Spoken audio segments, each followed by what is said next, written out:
चुड़ैल की सच्ची घटना। भादों का महीना, काली अंधियारी रात।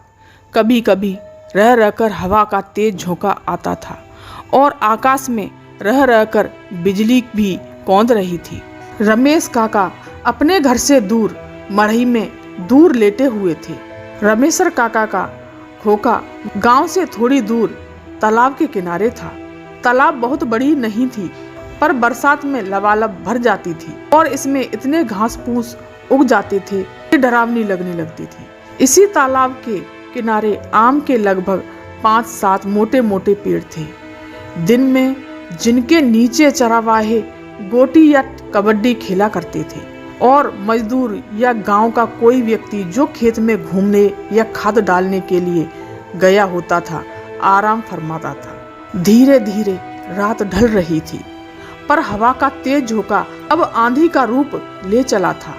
आम के पेड़ों के डालियों की टकराहट की डरावनी आवाज उस भयंकर रात में रमेशर काका की मढ़ई में बंधी भैंस को भी डरा रही थी और भैंस डरी सहमी हुई रमेशर काका की खटिया से चिपक कर खड़ी हो गई। रमेशर काका अचानक सोए सोए ही हट हट की रट लगाने लगे थे, पर भैंस अपनी जगह से बिना टसमस हुए सिहरी हुई हटने का नाम नहीं ले रही थी। रमेशर काका उठकर बैठ गए और बैठे बैठे ही भैंस के पेट पर हाथ फेरने लगे। भैंस भी अपनापन पाकर रमेशर काका से और सटकर खड़ी हो गई।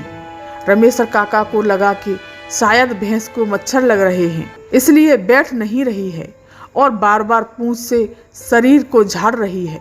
वे खड़े हो गए और मढ़ई के दरवाजे पर रखे धुएं रहे पर थोड़ा घास फूस रखकर मुंह से फूंक मारने लगे। रमेशर काका फूंक मार मार कर आग तेज करने लगे और धुआं भी बढ़ने लगा। बार बार फूंक मारने से अचानक एक बार घास फूस जलने लगी और मढ़ई में थोड़ा प्रकाश फैल गया। उस प्रकाश में अचानक रमेशर काका की नज़र उनकी खटिया पर पड़ी। अरे, उनको तो खटिया पर एक औरत दिखाई दी। उसे देखते ही उनके पूरे शरीर में बिजली कौंध गई और इसके साथ ही आकाश में भी बिजली कड़की और एक तेज प्रकाश हुआ। रमेशर काका डरने वालों में से नहीं थे, पर पता नहीं क्यों उनको आज थोड़ा डर का आभास हुआ। पर उन्होंने हिम्मत करके आग को और तेज किया और उस पर सूखा पुआल रखकर और तेज प्रकाश कर दिया। अब उस पुआल के अंगूर में वह महिला साफ साफ नजर आ रही थी।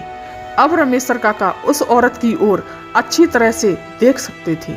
रमेशर काका ने धूरे के पास बैठे बैठे ही जोर से हाक लगाकर पूछा, कौन है वहाँ?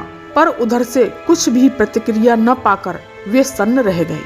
उनकी समझ में भी नहीं आ रहा था कि अब क्या करना है। वे मन ही मन कुछ बुदबुदाए और उठकर खड़े हो गए। उनके पैर न आगे अपनी खाट की ओर बढ़ रहे थे और न ही मढ़ई के बाहर की तरफ बढ़ रहे थे। अचानक खाट पर बैठी महिला अट्टहास करने लगी।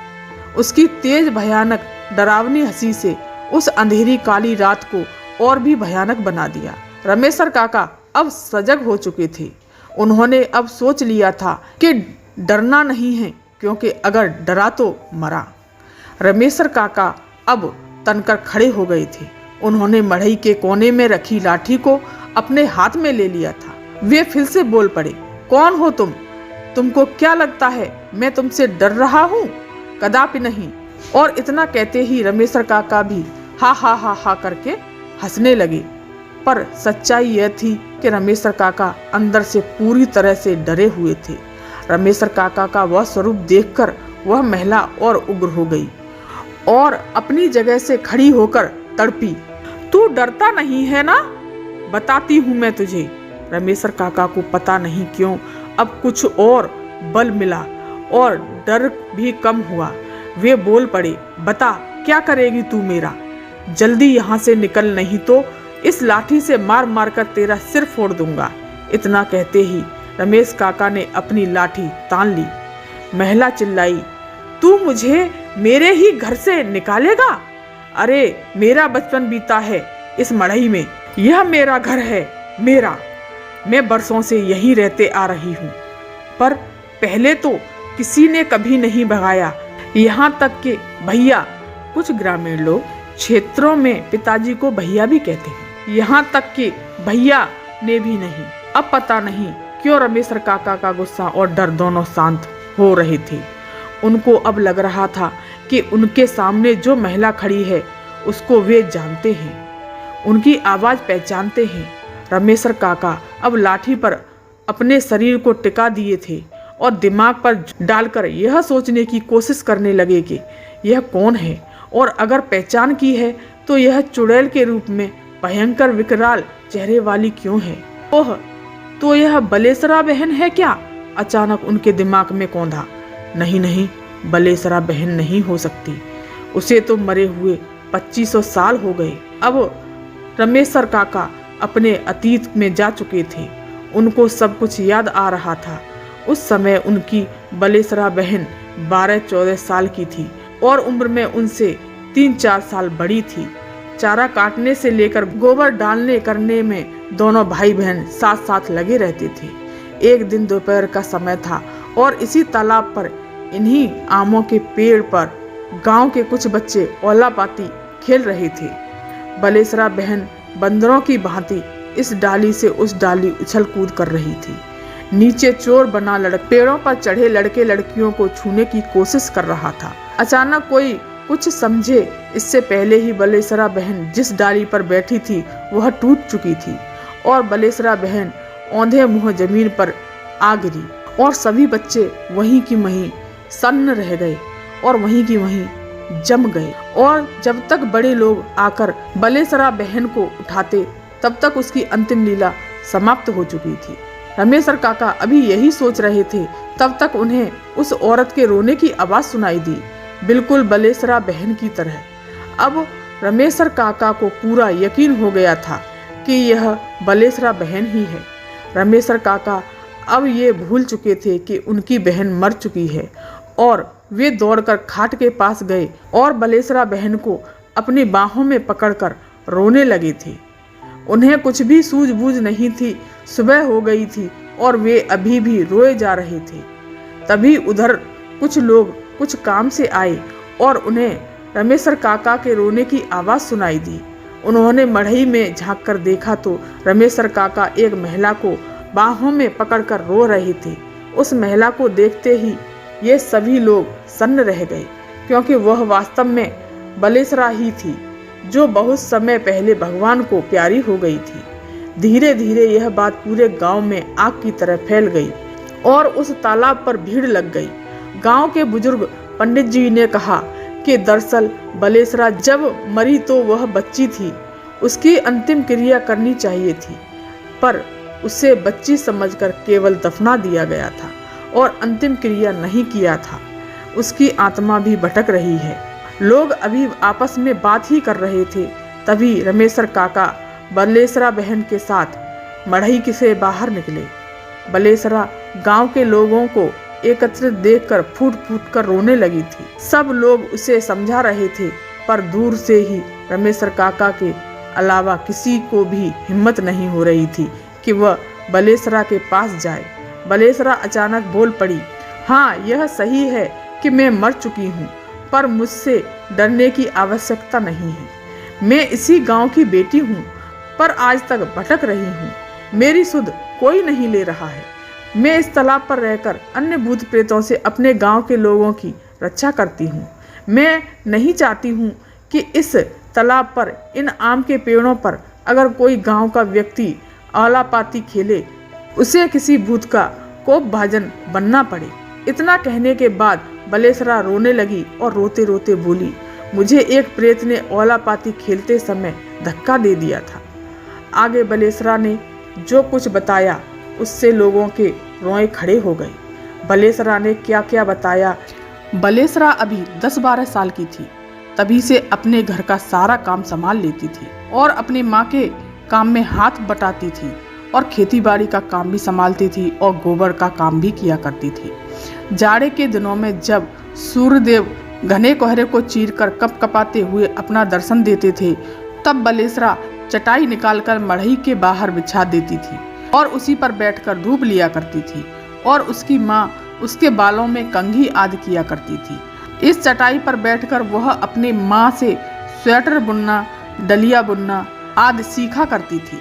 लोगों की सुने तो बलेसरा बहुत ही गुणी और साथ ही साथ बहुत खूबसूरत भी थी। कहा जाता है कि एक भेड़िया चराने वाला 20-22 साल का गबरू जवान था। वह अक्सर अपनी भेड़ों को लेकर इसी मड़ई की ओर से निकलता था। वह किस गांव का था इसका पता किसी को भी नहीं था। जब भी वह अपनी भेड़ों को लेकर इस मड़ई की ओर आता था तब वो 1-2 घंटे इसी मड़ई में आराम किया करता था। बार बार इस मड़ई पर आने के कारण बलेसरा के भैया यानी कि पिताजी से उसका थोड़ा सा परिचय भी हो गया था और वह बलेसरा के पिताजी को काका कहकर पुकारता था। बलेसरा के पिताजी ने उससे 2-3 कंबल भी खरीदे थे। सुनने में आता है कि बलेसरा के पिताजी से उसने इन 2 कंबलों का कोई पैसा नहीं लिया था और कहा था कि काका इधर बराबर आता ही रहता हूँ, पानी आनी पीता रहता हूँ, कभी कभी आपके यहाँ से सत्तू खाने को मिल जाता है, इसलिए आपसे इन कंबलों का कोई पैसा नहीं लूँगा। पर हाँ, अगर आप अब आगे कोई कंबल खरीदेंगे तो ज़रूर पैसा लूँगा। आपको लग रहा होगा दोस्तों इस भूती कहानी से इस चरवाहे का क्या संबंध है और साथ ही यह कहानी तो किसी और दिशा में बढ़ रही है, पर ऐसी बात नहीं है। दरअसल हुआ यह कि एक दिन उस चरवाहे ने बलेसरा के पिताजी से कहा कि काका हम आपकी लड़की से ब्याह करना चाहते हैं। वह बात सुनते ही बलेसरा के पिताजी दौड़कर मड़ई से लाठी निकाल लाए और गुस्से में उस चरवाहे को 2-3 लाठी जमा दिए और उसे वहां से भागने के लिए कह दिया और कहने लगे कि फिर कभी इस मड़ई की ओर सूरत मत दिखाना। इस बात को बीते कई महीने हो गए थे, पर एक दिन अचानक वह चरवाहा फिर से उस मड़ई पर प्रकट हुआ। इस बार उसने अपनी भेड़ों को बलेसरा की मड़ई से दूर ही रखा और मड़ई के दूसरे किनारे पर एक छोटी मड़ई डालकर रहने लगा। बलेसरा के पिताजी को इससे कोई फर्क नहीं पड़ा। वह चरवाहा प्रतिदिन सुबह में अपनी भेड़ों को लेकर निकल जाता, पर शाम को उसी मड़ई पर वापस आकर रात बिताता। एक दिन मौका देखकर उसने फिर से बलेसरा के भैया यानी कि पिताजी को कहा कि वह बलेसरा का ब्याह उससे कर दे, पर बलेसरा के पिता इस बार भी तैयार नहीं हुए और फिर से उसे मारने को उतारू हो गए। वह चरवाहा डरा नहीं और सिर्फ इतना ही कहकर चला गया कि जैसी आपकी मर्जी। कहा जाता है कि उसी दिन रात को वह चरवाहा फिर से अपने भेड़ों के साथ उस मड़ई पर आया और शराब के नशे में पता नहीं क्या क्या बोला।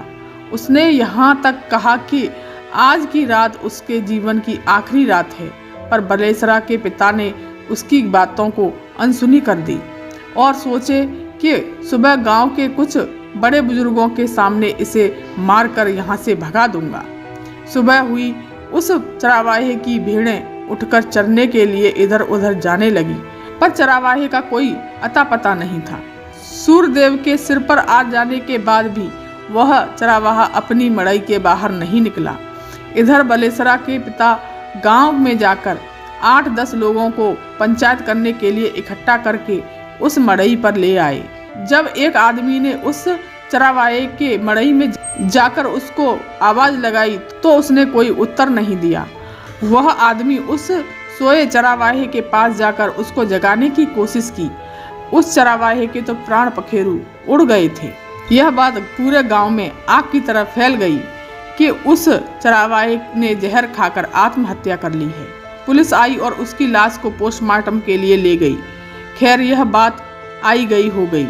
इस घटना के लगभग 1 साल बाद एक दिन जब बलेसरा गांव के ही कुछ बकरी, गाय आदि के चरवाहों के साथ औलापाती खेल रही थी तो वही डाल टूट गई जिस पर वह बैठी थी और उसकी भी अंतिम लीला समाप्त हो गई।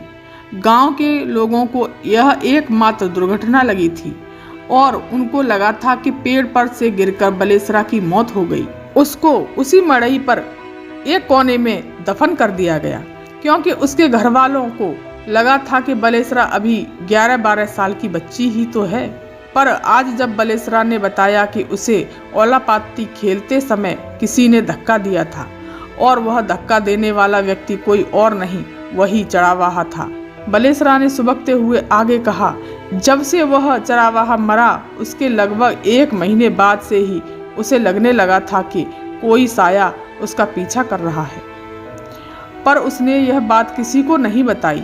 वह कहीं भी जाती थी तो उसे आभास होता था कि कहीं कोई तो ऐसा है जिसे मैं देख नहीं पा रही हूँ। बलेसरा ने बताया कि एक दिन वह मड़ई में अकेली थी।